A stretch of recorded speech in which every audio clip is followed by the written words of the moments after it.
የተወደደ ሐዋርያ ቅዱስ ማቴዎስ በጻፈልን በቅዱስ ወንጌል በማቴዎስ ምዕራፍ 3 ቁጥር 8 ላይ ያለውን ኃይለ ቃል መነሻ በማድረግ ነው።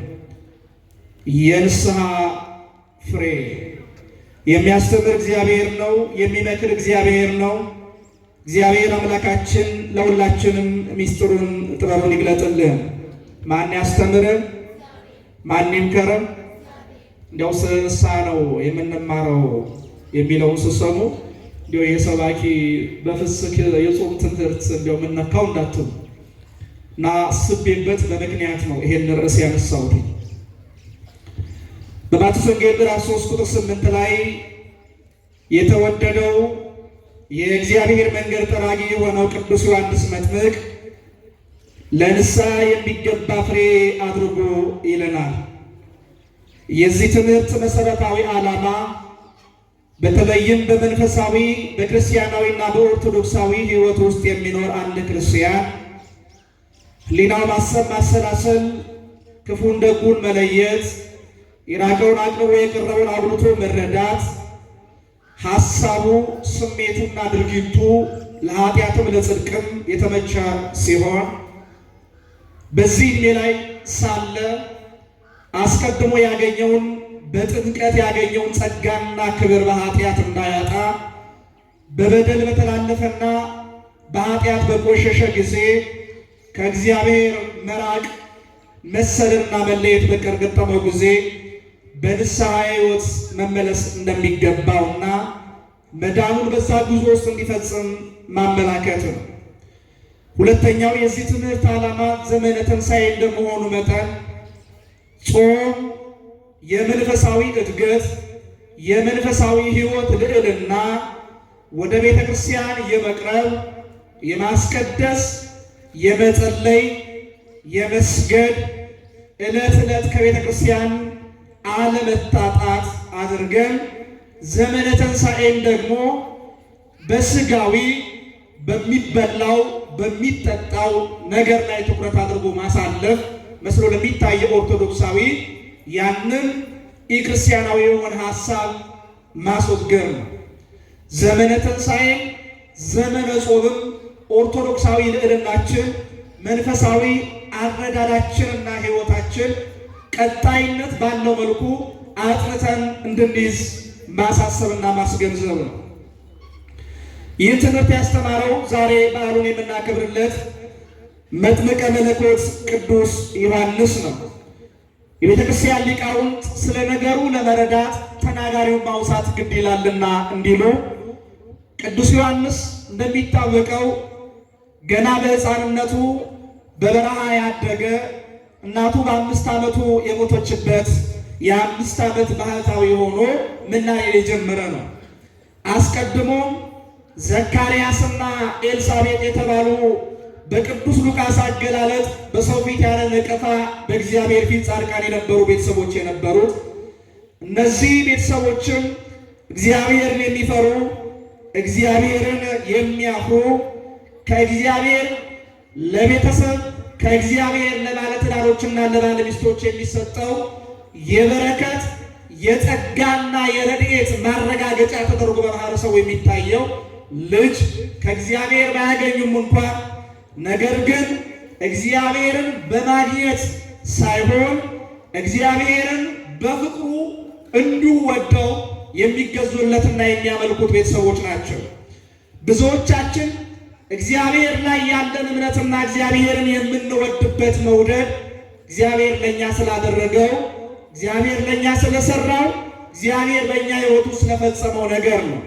እነዚህ ሁለት ደጋግ ቅዱሳን ግን ልጅ ባይኖራቸውም ልጅ ማጣት በልጅ አለመባረክ እንደ ርግማን ቢቆጠርም እንደ ኃጢአተኞች ቢታዩም ግን ከሰጪው ከእግዚአብሔር ጋር ፊት ሳይመልሱ ጸሎት ሳያቋርጡ ምስጋናንም ሳይቀንሱ ዘካርያስ ከቤተ መቅደስ ኤልሳቤጥን ከማስቀደስ እሱ ከማጠን እሷ ከመታጠን እሱ ውዳሴውን ቅዳሴውን ከማድረስ እሷ ደግሞ ከእሱ ጋር ከመሳተፍ ያልተለዩ ደጋግ ቅዱሳን እናቶች ያሉት ቅዱስ ዮሐንስ መጥምቅ የተናገረው ነው። እግዚአብሔር የዘገየ ቢመስልም የሚቀድመው የሌለ አንድም የዘገየ ቢመስለን የሚሰጠንን ታላቅ ጸጋና ስጦታ መቀበል የምንችልበትን መንፈሳዊ እድገትና ልዕልና እስክናገኝ ድረስ የረሳን የዘነጋን የተወን ቢመስልም ግን እሱ የሚሰጠን ተወዳዳሪ የሌለው ሌሎች ቢሰጡም ረፍት የማይሰጥ የማያረካ ለልብ የማይመልስ ሐሳብን የሚያረጋ የሌሎችንም ክፉ ሐሳብ የማይዘጋ ነው። እግዚአብሔር ሲመልስ ግን የዘገየ ቢመስል የሚቀርበው የሌለ ስለሆነ ከስጦታ ሁሉ በላይ የከበረ ስጦታ ከሰዎች ሁሉ የከበረ ሴቶች ከወለዷቸው እንደሱ ያልሆነ በዚህ ምድር ክብሩ ከድንግል ማርያም ቀጥሎ የሚታወስ ቅዱስ ዮሐንስን ሰጣቸው። ክብርና ምስጋና ለአምላካችን ይሁን። የዘገየ ቢመስልም ታላቅ ስጦታን ሰጣቸው ማለት ነው። ይህ ስጦታ ቅዱስ ዮሐንስ ነው። በአጭሩ ይህ ታላቅ ስጦታ ቅዱስ ዮሐንስ አባቱን የቤተ መቅደስ ዘካርያስን በንጉሥ ተገሎበት አንገቱ በሰይፍ ተቀልቶ በልጅነቱ እናቱንም በእርግና ምክንያት በበረሃ ነው ያጣ። 5 ዓመት ከሞላው በኋላ የኖረው በዱር በገደል ነው። አንበጣ እየተመገበ ማር እየተመገበ የግመል ፀጉር ለብሶ በበረሃ ነው የኖረው። ምዕመናን ልብ ብላችሁ ተመልከቱ። አንድ የ5 ዓመት ሕፃን ክፉን ደጉን ያለየ በበረሃ አናብርት አናብስት ባሉበት የሌሊቱ ግርማ ጨለማ የሚያስፈራበት የቀኑ ፀሐይ ብርድ መቋቋም በማይቻልበት አልባሽ አጉራሽ በሌለበት እናትንም አባትንም አጥቶ በበረሃ በፍርቁታ በገደል አንድ የ5 ዓመት ሕፃን ብቻውን መኖር። ቅዱስ ዮሐንስ የኖረው እንደዛ ነው። 25 ዓመታትን የኖረው በጫካ ነው። ልብ በሉ 5 ዓመት ከእናቱ ጋር 25 ዓመት ሙሉ ደግሞ መላእክት እያረጋጉት ከመላእክት ጋር እግዚአብሔርን እያመሰገነ በብቱና በበረሃ የኖረው። ልክ 30 ዓመት ሲሞላው ከበረሃ ወጣ። ዘመኑ ደርሷልና ጊዜው ቀርቧልና ንጉሥ ከመምጣቱ አስቀድሞ ተራራው ይደልደል፣ አባጣው ጎባጣው ይቃና፣ እነሆ ጉቶ ይነቀል፣ ድንጋዩ ይሰብሰብ፣ ለፈረስ ለሰረገላ እንዲመች እንዲሉ እነሆ ሊመጣ ዘንድ ያለው ንጉሥ ለእርሱ አስቀድሞ መንገድ ጠራጊ ሆኖ በ30 ዓመቱ ቅዱስ ዮሐንስ መጣ። ቅዱስ ዮሐንስ ከበረሃ ሲመጣ በ30 ዓመቱ የመጀመሪያ የሰበከው ስብከት እንዲህ የሚል ስብከት ነበረ። መንግሥተ ሰማያት ቀርባለችና ንስሐ ግቡ። ማን ቀርባለችና? ማን ቀርባለችና? መንግሥተ ሰማያት ቀርባለችና ንስሐ ግቡ።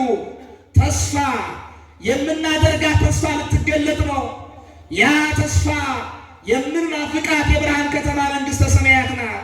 መንግሥተ ሰማያት ክርስቶስ ነው። መንግሥተ ሰማያት በመካከላችሁ ናት ብሎናልና፣ ስለዚህ የናፈቅነው ተስፋ ተፈጽሞ የተነገረው ትንቢት ተከናውኖ እነሆ መንግሥተ ሰማያት በመካከላችን ስለመጣች ተራራው ሜዳ ይሁን ጎድጓዳው ይሞላ፣ ስራስሩም ይነቀል ድንጋዩም ይለቀም እያለ ከልቦናችን ያለውን የኃጢአት የበደል የክፋት ተራራ ነቅለን እንድንጥል መንግሥተ ሰማያት ቀርባለችና ንስሐ ግቡ እያለ ማስተማር ጀመረ። የሚገርም ነው። ቅዱስ ዮሐንስ ብቻ አይደለም። በማቴዎስ ወንጌል ምዕራፍ 4 ከቁጥር 17 ላይም እንደተገለጸው ጌታ የመጀመሪያ ስብከቱን ሲጀምር በመዋዕለ ሥጋዌው እንዲህ ብሎ የጀመረው ቅዱስ ማቴዎስ እንደሚነግረን ከዚያ ዘመን ጀምሮ ኢየሱስም እንዲህ እያለ መጣ፣ መንግሥተ ሰማያት ቀርባለችና ንስሐ ግቡ አለ። የዮሐንስም የኢየሱስ ክርስቶስም የስብከት መጀመሪያቸው ንስሐ ግቡ የሚል ስብከት ነው። መንግሥተ ሰማያት ቀርባለችና ንስሐ ግቡ። ማን ቀርባለችና? ማን ቀርባለችና? መንግሥተ ሰማያት ቀርባለችና ንስሐ ግቡ። ስለዚህ የሁለቱም ስብከት የሚጀምረው ንስሐ ግቡ በሚል ነው። ቅዱስ ዮሐንስ ስለ ንስሐ እያስተማረ መጣ። ስለ ንስሐ እየሰበከ መጣ። ቅዱስ ማቴዎስ እንዲህ እያለ ይነግረናል። ስለ ቅዱስ ዮሐንስ መጥምቅ አመጣጥ እነሆ በዚያ ወራት መጥምቁ ዮሐንስ መንግሥተ ሰማያት ቀርባለችና ንስሐ ግቡ እያለ መጣ። በይሁዳ ምድረ በዳ እየሰበከ መጣ። በነቢዩ በኢሳይያስ እንዲህ ተብሎ እንደተነገረ የጌታን መንገድ አዘጋጁ፣ ጥርጊያውንም አቅኑ እያለ በምድረ በዳ የሚጮህ ሰው ድምፅ የተባለለት ይሄ ነው። ራሱም ዮሐንስ የገመድ ጠጉር ልብስ ነበረው፣ በወገቡም ጠፍር ታጠቅ ነበረ። ምግቡም አልበጣና የበረሃ ማር ነበረ። ያን ጊዜ ኢየሩሳሌም፣ ይሁዳ፣ በዮርዳኖስም ያሉ ሁሉ ወደ እርሱ ይመጡ ነበረ። ኃጢአታቸውንም እየተናዘዙ በዮርዳኖስ ወንዝ ይጠመቁ ነበረ። ዳሩ ግን ከፈሪሳውያን ከሰዱቃውያን ብዙዎች ወደ ጥምቀቱ ሲመጡ ያቺ ጥምቀት የንስሐ ጥምቀት ናት። ባየ ጊዜ እንዲህ አላቸው፣ እናንተ የእፉኝት ልጆች ከሚመጣው ቁጣ እንድታመልጡ ማን አመለከታችሁ? እንግዲህ ለንስሐ የሚገባ ፍሬን አድርጉ አላቸው። ስለ ቃሉ የአምላካቸው ስም የተመሰገነ ይሁን። ብዙዎች ወደ ቅዱስ ዮሐንስ መምጣት ጀመሩ። ከመጡ መካከል ጸሐፍት ፈሪሳውያን፣ ሰዱቃውያን ናቸው። ከቤተ ክህነቱም ከቤተ መንግሥቱም ወደ ቅዱስ ዮሐንስ ይመጡ ነበረ። ቅዱስ ዮሐንስ ስብከቱ ለሁሉ ነበረ። ነገሥታትንም፣ ተርታውሰውንም፣ ምዕመኑንም፣ ካህናቱንም፣ የምኵራብ ኃላፊዎችንም፣ የምኵራብ ድምተኞችንም ሁሉንም በእኩል ይገሥጽ ነበረ። ነገሥታቱን ፍርድ ተጓደለ፣ ድሃ ተበደለ፣ ፍርድ አጣመማችሁ እያለ ይገሥጻቸው ነበረ። ወታደሮችንም አትቀሙ፣ ያላችሁ ይበቃችኋል ይላቸው ነበረ። የካህናቱንም እንዲሁ ይገሥጻቸው ነበረ። ጸሐፍት ፈሪሳውያንንም እኛ የአብርሃም ልጆች ነን እያላችሁ ትመካላችሁ፣ በፋሬስ ፋሬሳውያን የተባላችሁ ልዩ ፍጥረት ልዩ ነን ብላችሁ የምትጠሩ ግን የአብርሃምን ሥራ የማትሠሩ ብሎ ጌታ እንደተናገረ በዮሐንስ ወንጌል ምዕራፍ 8 ላይ ቅዱስ ዮሐንስ መጥምቅም እንዲሁ እንደ ጌታ እንዲህ ይላቸው ነበረ። የአብርሃም ልጆች ነን የምትሉ በልባችሁም አብርሃም አባት አለን የምትሉ ነገር ግን የአብርሃምን ሥራ የማትሠሩ እግዚአብሔር ከነዚህ ድንጋዮች መካከል ለአብርሃም ልጆች ሊያስነሳለት እንደሚችል አታውቁምን? እያለ ይገሥጻቸው ነበረ። ለንስሐ የሚገባን ፍሬ አድርጉ እያለ ይናገራቸው ነበረ። ጸሐፍት ፈሪሳውያን ምን ይናገራል ምን ይላል ብለው የሚናገረውን ለመስማት ይመጡ ነበረ። አንዳንድ ጊዜ እንዲህ ነው። እግዚአብሔር ለልብ ብልሃትም መልስ የሚሰጥ አምላክ ነው። አንዳንዶች ወንጌልን ከልብ ሳይሆን ከአፍ የሚነገረውን ሰምተው ይሄዳሉ። አንዳንዶች ወንጌልን በጆሯቸው ይሰማሉ። አንዳንዶች ወንጌልን በልባቸው ይሰማሉ። አንዳንዶች በማስተዋል ይሰማሉ፣ ያደምጣሉ። አንዳንዶች ደግሞ ሰምተው ብቻ ይመለሳሉ። ስለዚህ ቅዱስ ዮሐንስ የገሠጻቸው እንደዚህ ያሉትን ነው። በልብ ሰምተው የሚሄዱትን አይደለም፣ በጆሮ ሰምተው የሚሄዱት የማያስተውሉትና የማያደርጉትን። ስለዚህ እናንተ አላቸው፣ እናንተ የእፉኝት ልጆች ከሚመጣው ቁጣ ትድኑ ዘንድ ለንስሐ የሚገባ ፍሬ አድርጉ አላቸው። ለምን የሚገባ ፍሬ? ለንስሐ የሚገባ ፍሬ። ስለዚህ በዚህ ኃይለ ቃል መነሻነት አጠር አድርገን ትምህርታችን እንማራለን። ለንስሐ የሚገባ ፍሬ። ንስሐ ማለት ምን ማለት ነው? ከዛ በፊት በደንብ ትምህርቱን እንድትረዱ አንድ ጥያቄ ልጠይቃችሁ። አንድ ሰው በሲኦል ያለ ሰው ወደዚህ ምድር ቢመጣ እና ወይም የመምጣት ዕድል ቢሰጠው የሚቆይበትን ጊዜ አጭር እንደሆነ ቢነገረው እንደመጣ ምን የሚያደርግ ይመስላችኋል? ምን የሚያደርገው? ንስሐ ነው የሚገባው። አንድ ሰው ከሲኦል የመውጣትና የመምጣት ዕድል ቢሰጠው ሌላ ምንም አያደርግም። ስለ ሀብት፣ ስለ ንብረት፣ ስለ ገንዘብ፣ ስለ ስልጣን በፊት ስላላሳካቸው ጉዳዮች አይደለም የሚያስበው፣ ንስሐ ነው የሚገባው። ስለዚህ በዚህ ምድር ላይ ያለ ሰው ከሁሉ አስቀድሞ ሊያስበውና ሊመኘው የሚገባው ነገር ምንድን ነው? የንስሐ ሕይወትን ጉዳይ ነው ማሰብ ያለብን። ስለዚህ ንስሐ ማለት የመጀመሪያው በሶስት ሀሳቦች ማየት እንችላለን በደንብ ትምህርታችን ለማስረዳት። የመጀመሪያው ንስሐ ማለት የአእምሮና የልብ መለወጥ ነው። ከቃላዊ ትርጉሙ አልነሳ፣ ከሀሳባዊ ትርጉሙ ነው የምነሳው በደንብ እንድንረዳው። ንስሐ ማለት የአእምሮና የልብ መለወጥ ነው አንደኛ። ሁለተኛ ንስሐ ማለት ከኃጢአት መራቅ ነው። ሶስተኛ ንስሐ ማለት ወደ አምላክ መመለስ ነው። እስኪ በደንብ በሉት እንድትይዙት። ንስሐ ማለት በሉ የአእምሮና የልብ መለወጥ ነው። ንስሐ ማለት ከኃጢአት መሸሽ መራቅ ነው። ንስሐ ማለት ወደ አምላክ መመለስ ነው። ወደ ማን መመለስ ነው? ስለዚህ እነዚህን ሶስት ሀሳቦች ከመብራራታችን በፊት በአጭር ቃል ሰብሰብ አድርገን ይህን ሶስቱን ሀሳብ ስንጠቀልለው እንዲህ የሚል ሀሳብ ነው የምናገኘው። ንስሐ ማለት ከራስ ሕሊና ከቤተ ክርስቲያንና ከእግዚአብሔር ጋር መታረቅ ነው። ልብ በሉ። ንስሐ ማለት ከራስ ሕሊና ከእግዚአብሔርና ከማን ጋር መታረቅ ነው? ከቤተ ክርስቲያን ጋር መታረቅ ነው። አንድ ክርስቲያን የንስሐ ሕይወት አለው ማለት ከሕሊናው ከቤተ ክርስቲያንና ከእግዚአብሔር ጋር ታርቋል ማለት ነው። ምን ማለት ነው? ከራስ ከቤተ ክርስቲያንና ከእግዚአብሔር ጋር መታረቅ ማለት እንደሚታወቀው ስለ መንፈሳዊ ሕይወት ስናነሳ ወይም ስለ ኦርቶዶክሳዊ ሕይወት ስናነሳ ኦርቶዶክሳዊነት ህብረታዊ አንድነት ነው። ኦርቶዶክሳዊነት ተናጠላዊ አይደለም፣ ግላዊነት አይደለም። አንዳንዶች ግላዊነትን ወይም ግለኝነትን ማዕከል አድርገው ነው ስብከታቸው፣ ትምህርታቸው። ኦርቶዶክሳዊነት ግን ተናጠላዊ አይደለም። ወይም አንድ ክርስቲያን ብቻውን መዳኑን አይፈጽምም። አንድ ክርስቲያን ብቻውን ምን አይልም? መዳኑን አይፈጽምም። ኦርቶዶክሳዊነት ህብረታዊ አንድነት ነው። ቤተ ክርስቲያን እንኳን ስንል ተናጠላዊ አይደለም። ቤተ ክርስቲያን ማለት በዚህ በተጋሩ ላይ ያሉ ድል ያደረጉ፣ በገዘፈ ሥጋ ያሉ በአጸደ ሥጋ፣ በረቂቅ ነፍስ ያሉ በአጸደ ነፍስ፣ የሰዎችና የመላእክት ህብረት ማለታችን ነው። ስለዚህ ኦርቶዶክሳዊነት ህብረታዊ አንድነት ነው። መዳን የሚፈጽመው በዛ መልኩ ነው። አንድ ሊቅ እንዲህ ይላል፣ ዋን ክርስቲያን ኢዝ ኖት ክርስቲያን፣ አንድ ክርስቲያን ብቻውን ክርስቲያን አይባልም ይላል። ለምሳሌ አንድ ክርስቲያን ለመሆን ምን ማድረግ አለበት? በሥላሴ አምኖ መጠመቅ አለበት። ለመጠመቅ ማን ያስፈልገዋል? ካህን ያስፈልገዋል። ከተጠመቀ በኋላ ምን ያደርጋል? ይቆርባል። ለመቁረብ ምን ያስፈልጋል? ሚስጥራቱን የሚፈጽሙ ካህናት ያስፈልጉታል። ስለዚህ አንድ ክርስቲያን ብቻውን ክርስቲያን አይባልም። ኦርቶዶክሳዊነት ህብረታዊ አንድነት ነው። ኦርቶዶክሳዊነት ምንድን ነው? ኦርቶዶክሳዊነት ምንድን ነው? ህብረታዊ አንድነት ነው። ኦርቶዶክሳዊነት ግንዱ ክርስቶስ ነው። ኦርቶዶክሳውያን ደግሞ በግንዱ ላይ የተጣበቅን ብልቶች ነን፣ ወይም በግንዱ ላይ ያለን ቅጠሎች ነን። ለምሳሌ ይሄ ግንድ አለ። ግንዱ ላይ ያለ አንድ ቅጠል ቢወድቅ ከግንዱ ቅጠሉ ይደርቃል አይደርቅም? የሚደርቀው የወደቀው ነው ወይስ በግንዱ ላይ ያለው? ንገሩኝ። በምኑ ላይ ያለው?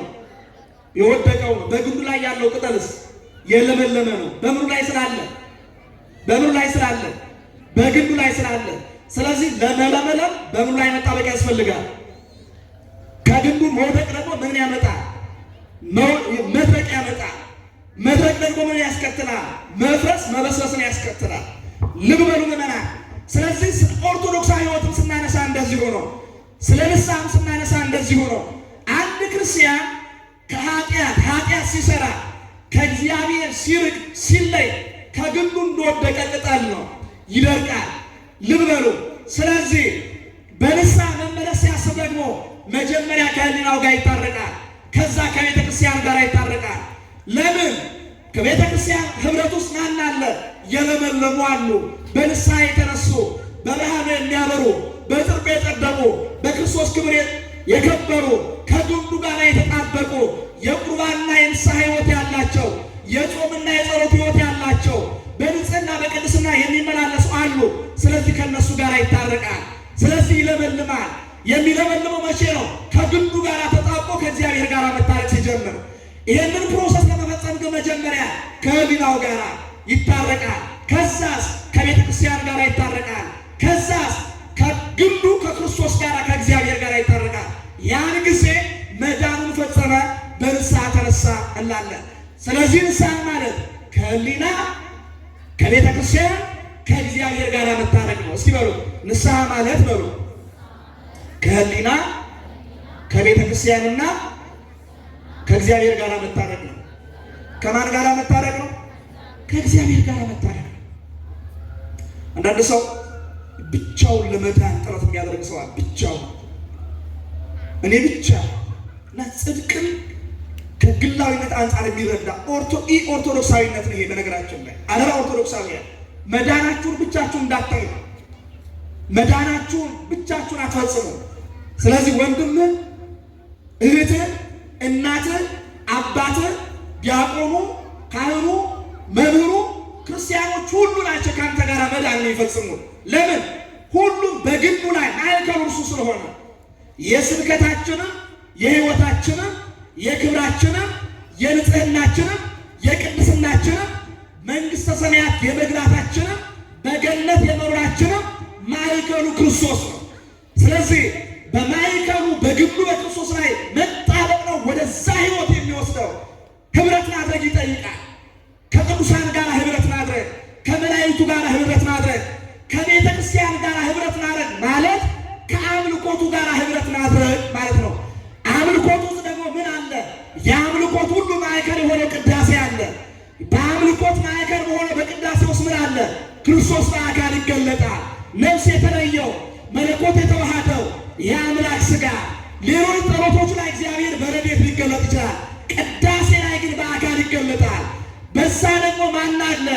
እግዚአብሔር አካላዊ ቃል ወልድ የእርሱ ሥጋ ስለሚፈጠር ረበው እንደ ሻሽ ተነጥፈው ቁጥራቸው እልፍ አእላፋት ጊዜ የሆኑ ቅዱሳን መላእክት በዚያ አሉ። በዚያ ማን አለ? በአጸደ ነፍስ ያሉ ቅዱሳን፣ በአጸደ ሥጋ ያለን ደግሞ እኛ ነጭ ለብሰን በቤተ ክርስቲያን ውስጥ ኅብረት እናደርጋለን። ኦርቶዶክሳዊነት ማለት እሱ። ስለዚህ አንድ ሰው ንስሐ ሲገባ ከዚህ ኅብረት ውስጥ ነው የሚቀላቀለው። ከዚህ ሱታፌ ውስጥ ከዚህ የብርሃን ከተማ ውስጥ ነው አንድ የሚሆነው። ለዛ ነው ሊቁ ቅዱስ አውግስጢኖስ ስለዚህ ነገር ሲናገር ፍጹም ማንነትን ወደምንጋራባት የብርሃን ከተማ ኑ እንግባ ያለ። ልበሉ ምናል ፍጹም ማንነትን ወደምንጋራባት የብርሃን ከተማ፣ ያቺ ፍጹም ማንነትን በክርስቶስ የምንጋራባት መምሸት መንጋት የሌለባት ጨለማውን የምትገፍ ከኃጢአት እስራት የምትፈታ አካሉ የሆነች ቅድስት ቤተ ክርስቲያን ናት። ፍጹም ማንነት እንጋራበታለን። በቋንቋ፣ በብሔር፣ በአመለካከት፣ በአስተሳሰብ፣ በጾታ፣ በትምህርት ደረጃ ሳንለይ ማዕከሉ ሆኖ በክርስቶስ በግንዱ ላይ ተጣብቀን ማንነት እንጋራለን። በሥጋውና ደግሞ ማንነት እንጋራለን። ክርስቶሳውያን እንሆናለን። ማን እንሆናለን? ማን እንሆናለን? ክርስቶሳውያን እንሆናለን። ስለዚህ ንስሐ ማለት ከህሊና ከቤተ ክርስቲያንና ከማን ጋር መታረቅ ነው? ከእግዚአብሔር ጋር መታረቅ። ይሄ እንዳትረሱ። ንስሐ መግባት ማለት ኃጢአትን ተራሱ። ይሄ ቀላል ሀሳቡ ብቻ እንደዛ ብቻ ብላችሁ የምትረዱት ከሆነ ሰው የንስሐ ሕይወት አይኖርም። ከፍ ያለ ጥሉ ከቤተ ክርስቲያን ጋር ጭምር ነው። ሰው ኃጢአት ሲሰራ ከህብረቱ ጋር ጭምር ማለት። ኦርቶዶክሳዊነት ማለት ደግሞ ከዚያ ህብረት አለመነጠል ነው። የመጀመሪያው ሀሳብ እሱ ነው። እነዚህ ሶስትን ሀሳቦች እናብራራ። እስኪ ደግሞ በተናጠል ባጭሩ እናያቸውና ወደ ዋና ሀሳብ እንዲሄድ። የአእምሮና የልብ መለወጥ ማለት ነው ማለት ነው። የተወደደ ቅዱስ ሐዋርያ ጳውሎስ እንዲህ ይላል በሮም ላለችው ቤተክርስቲያን ሲጽፍ ሮሜ ምዕራፍ 12 ቁጥር 2 ላይ ወንድሞች ሆይ ይላል። ማን ሆይ? ማን ሆይ? ለምሳሌ ስንጸልይ አባታችን ሆይ ነው ወይስ አባቴ ሆይ ለምንለው? ኦርቶዶክሳዊነት ኦርቶዶክሳዊ ህብረት አይደለም። አንድ ሰው ብቻውን ቢጸልይ አሁን እዚህ ጋር መጥቶ በዚህ ሰዓት ማንም በሌለበት አባቴ ሆይ በሰማይ የምትኖር ነው የሚለው። አባታችሁ ሆይ ኦርቶዶክሳዊ ህብረት እንዳትረሱ። ህብረት ኦርቶዶክሳዊነት ህብረታዊ አንድነት ነው። የዕለት እንጀራዬን ስጠኝ ነው የሚለው። የዕለት እንጀራችንን ስጠን ነው የሚለው ኦርቶዶክሳዊነት። በነገራችን ላይ ኦርቶዶክሳዊነት አሁን አንዳንድ ዝማሬዎች አሉ ለመንቀፍ ለመተቸት አይደለም። በዚህ ዘመን ከመተቸት ከመነቃቀፍ ይልቅ ስለ ችግሩ ከማውራት መፍትሄው ላይ መነጋገር ይቻላል ብዬ ነው የማስበው እኔ። እና አንዳንድ ዝማሬዎች አሉ ኦርቶዶክሳዊነትን የማይገልጡ ማለት ነው። ግላዊነትን የሚሰብኩ ዝማሬዎች እኔ ኦርቶዶክሳዊነት ህብረታዊ አንድነት፣ ተናጠላዊነት የለም። ኦርቶዶክሳዊነት ጸሎታችን እንደዛ ነው። በግንዱ ላይ ያለ ነው። ማዕከሉ ክርስቶስ ነው። ቤተክርስቲያን እሷ ናት። መገለጫዋ እሷ ነው። ለምን? መኖሪያችንም እንደዚያ ስለሆነ። የምንወርሳት ከተማ አንዲት ናት። የምንወርሳት ሀገር አንዲት ናት። የምንወርሰው አንድ ከተማ ከሆነ የምንበላበት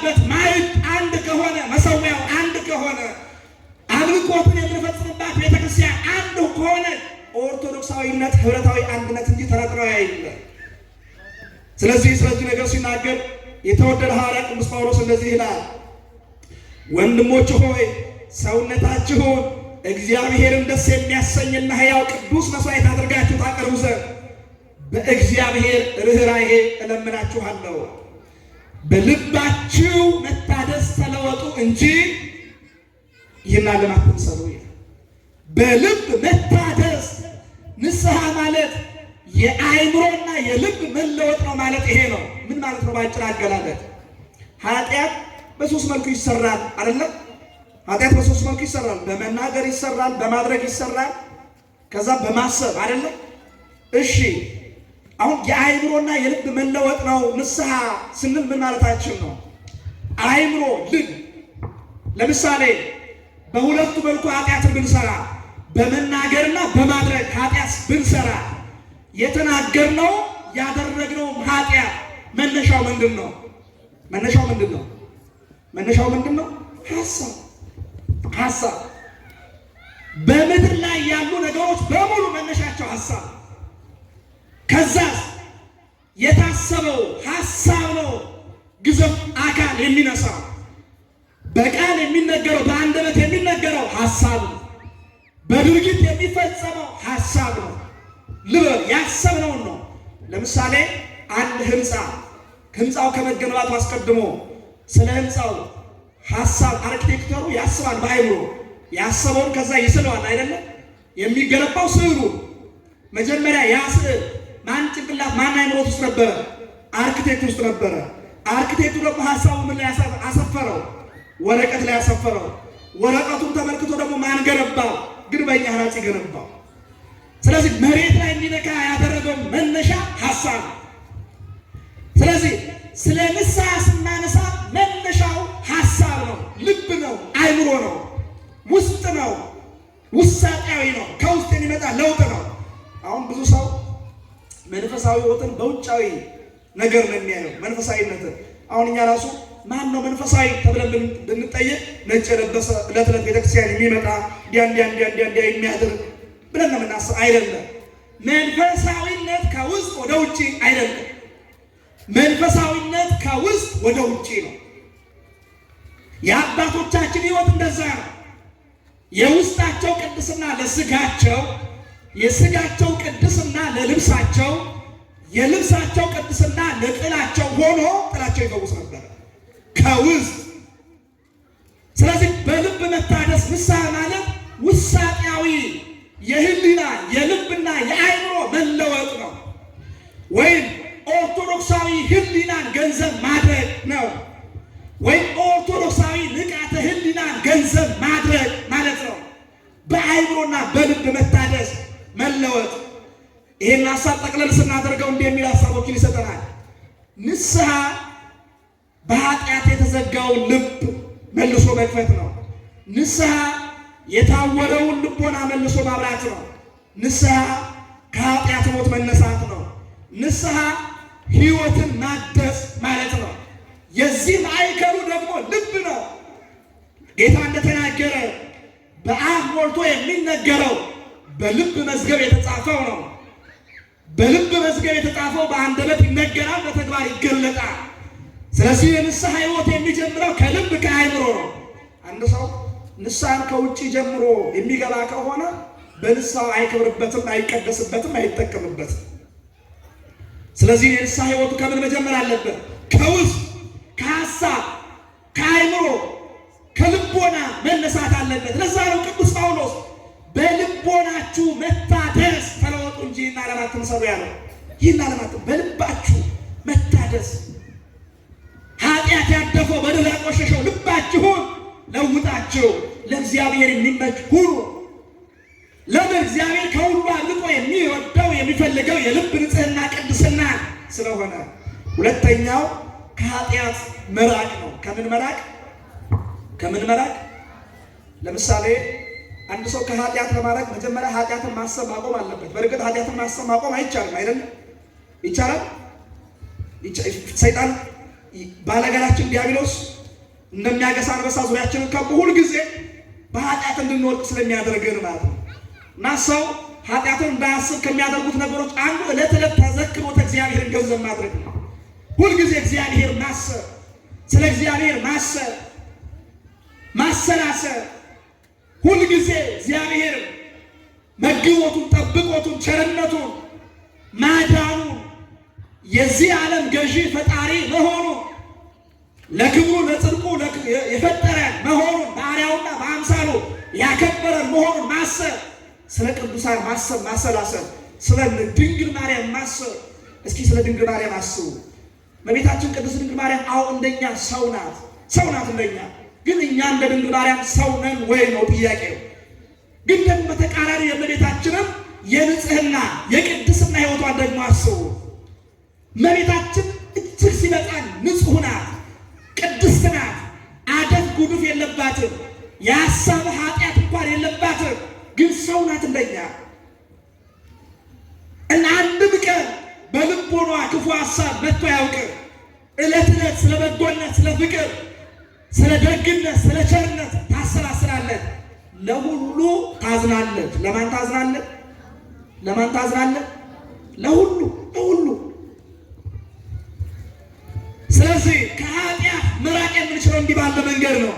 ትንቢተ ሕዝቅኤል ምዕራፍ 18 ቁጥር 20 ላይ ተብሎ ተጽፏል።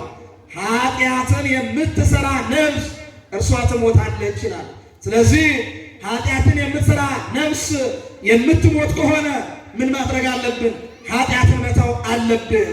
ኃጢአት ከእግዚአብሔር ጸጋ መራቆትን ስለሚያመጣ፣ በመንፈስ መጎሳቆልን ስለሚያመጣ፣ ውሳጣዊ ባዶነትን፣ መንፈሳዊ እርካታ ማጣትን ስለሚያመጣ፣ ኃጢአት የህሊና ጭንቀትን፣ ውስጣዊ ሰላም ማጣትን ስለሚያስከትል ከኃጢአት መራቅ መቻል አለብን።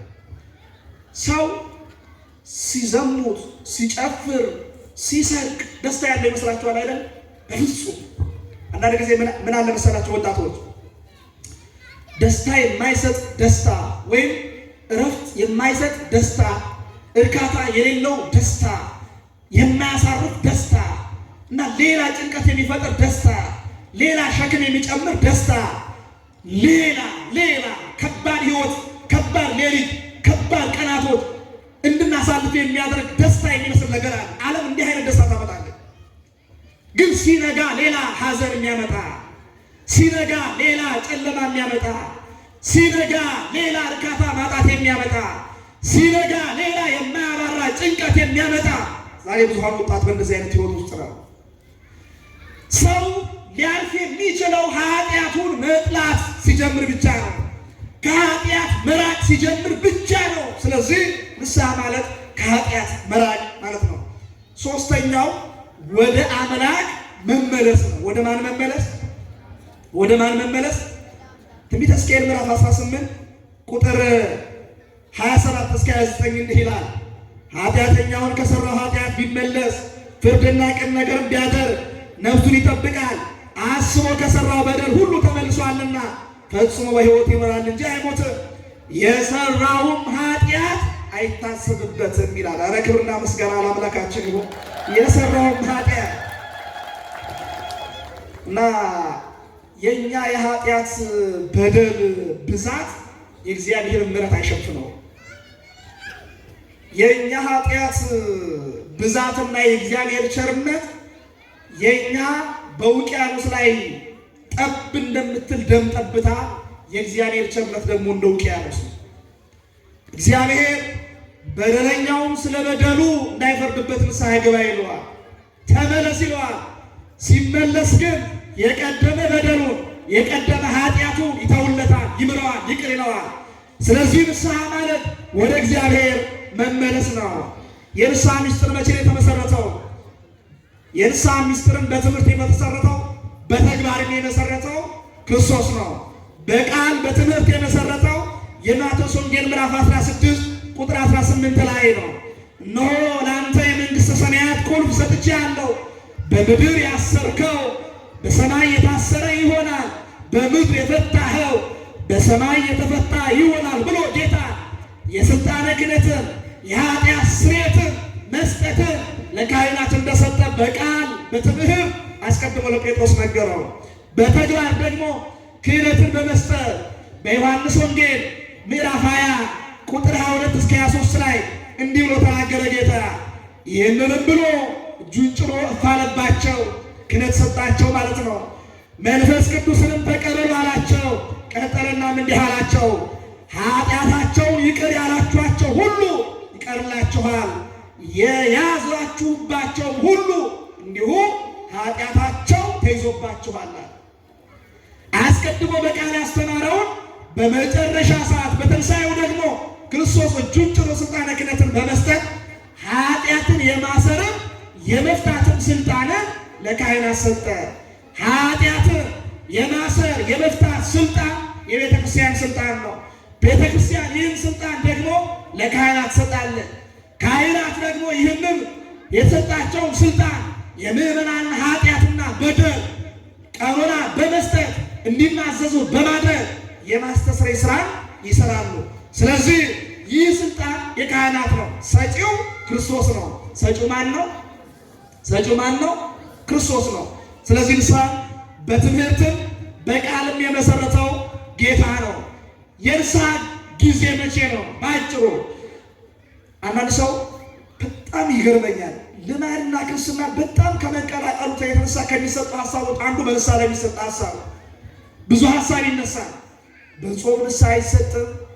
በዘመነ ትንሣኤ ንስሐ መግባት ይቻላል አይቻልም ወይ? ቤተክርስቲያን እንዲህ አይነት ትምህርት የላትም። በጾም ንስሐ አይሰጥም የሚል ትምህርት ማን እንዳስተማረ አላውቅም። ንስሐ የማይሰጥበት ዕለት ቀን አለ ወይ ከተባለ መልሱ አንድና አንድ ነው፣ የለም። መልሱ ምንድን ነው? ንገሩ። መልሱ ምንድን ነው? ንስሐ የማይገባበት ጊዜ የለም። ግን በጾም ወቅት በዘመነ ትንሣኤና ከዛ ውጭ ባለው ቀርበው ሊለያይ ይችላል። ለምሳሌ በጾም ወቅት ካህኑ ንስሐ ለገባ ምዕመን ጾም ላይ ሰጠው ይችላል። ስግደት ጨምሮ፣ ምጽዋትን ጨምሮ፣ ትሩፋት ምግባራትን ጨምሮ ሊሰጠው ይችላል። በዘመነ ትንሣኤ እንደዚሁ ስግደት ጾም ላይ ሰጠው ይችላል። ጸሎት፣ ትሩፋት፣ ሌሎች ምግባራትን ጨምሮ እንዲያደርግ ሊያዘው ይችላል እንጂ ንስሐ የማይገባበት ቀንና ዕለት የለም። ንስሐ የማይገባበት የለም።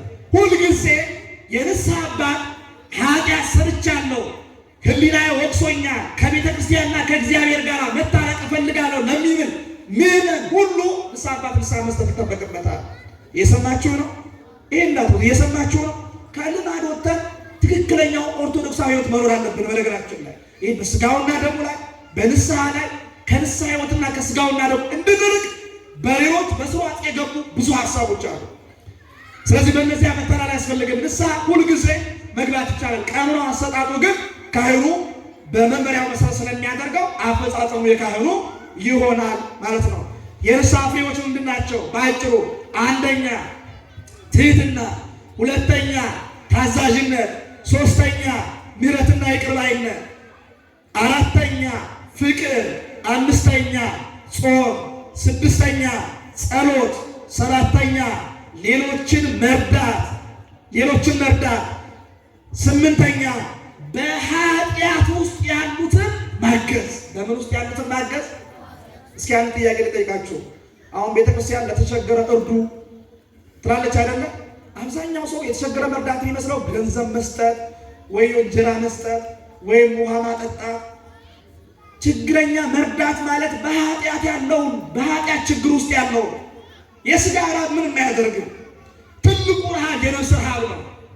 በኃጢአት ረሃብ ውስጥ ያሉ፣ በሐዘን ረሃብ ውስጥ ያሉ፣ እግዚአብሔር አጥተው ነፍሳቸው የምትቀዘበት ከዛ የኃጢአት ጉድጓድ ውስጥ ለመውጣት የተጨነቁ ኃጢአት ሸክም ሆኖ የከበዳቸው ወደ ብርሃኑ ለመምጣት መንገዱ የጠፋባቸው ተስፋ የቆረጡ ነፍሳቸው ረፍት ያጣች ብዙዎች አሉ። እነሱን መርዳት ማገዝ፣ ወደ ብርሃን ከተማ ወደ ቤተክርስቲያን ማምጣት፣ ከመምህራን ከካህናት ጋር ማገናኘት የንስሐ ፍሬ ነው። አንድ የንስሐ ሕይወት ያለው ሰው ሊያደርገው የሚገባ ይሄ ነው። ሌሎችን መርዳት፣ በኃጢአት ውስጥ በበደል ውስጥ በክፋት ውስጥ ያሉትን ረድቶ ከዛ ከኃጢአት እስራት ነፃ ማውጣት እሱ ነው። በተቃራኒው እኛ ግን እናደርጋለን። ኃጢአተኞችን እንኳን ልንረዳ በኃጢአተኞች ላይ እናጉረመርማለን። በደለኞችን እንኳን ልንረዳ በበደለኞች ላይ ጣታችንን እንቀስራለን። በኃጢአት የወደቁትን እንኳን ልናነሳ ቤተክርስቲያን ያረክሳሉ ብለን እናስወጣቸዋለን። እሱ አይደለም ኦርቶዶክሳዊነት። ኦርቶዶክሳዊነት ወይም የንስሐ ሕይወት የንስሐ ፍሬ ማለት በኃጢአት ውስጥ ያለውን ሰው መርዳት፣ ማገዝ፣ ከዛ ከኃጢአት እስራት እንዲፈታ ማድረግ። እግዚአብሔር ክርስቶስ በተገለጠ ጊዜ እኮ የኃጢአተኞች ወዳጅ ተብሏል እኮ። ራሱም ለምን እንደመጣ ሲናገር እኔ ጻድቃንን ሳይሆን ኃጥአንን ወደ ንስሐ ልጠራ መጥቻለሁ ብሏል ሉቃስ 15 ላይ። ስለዚህ ኦርቶዶክሳዊነት ማለት ሌሎችን ወደ ንስሐ መጥራት ማለት ነው። መቁረብ ማለት የማይቆርቡትን መተቸት ማለት አይደለም። ንስሐ መግባት ማለት በኃጢአት ውስጥ ያሉትን መዝለፍ ማለት አይደለም። ማስቀደስ ማለት የማያስቀድሱት ላይ ፊትን ማዞር ማለት አይደለም። የንስሐ ፍሬ ማለት እኛ የምናደርገውን፣ እኛ የምንሰራው፣ እኛ የምንፈጽመውን መንፈሳዊ ተግባራት ሌሎች እንዲፈጽሙ መጋበዝ፣ ማገዝ፣ መርዳት ነው። እሱ ነው የንስሐ ፍሬ ማለት። የመጨረሻው ይህን ሁሉ ካደረገን በኋላ ወደ ምን እንመጣለን? ኃጢአትን ወደ ማመን እንመጣለን። ኃጢአትን ማመን መዝሙር 50 ቁጥር 2 እስከ 3 ላይ። ሁለተኛ መጸጸት፣ እንደዛ እንደጠፋው ልጅ ሉቃስ 15 ቁጥር 17 ጀምሮ ለተገለጠው። ሶስተኛ ለካህኑ መናዘዝ። አራተኛ ካህኑ ኃጢአታችንን በደላችንን ከሰማ በኋላ ቀኑና ይሰጠናል፣ ያንን ቀኑና መፈጸም።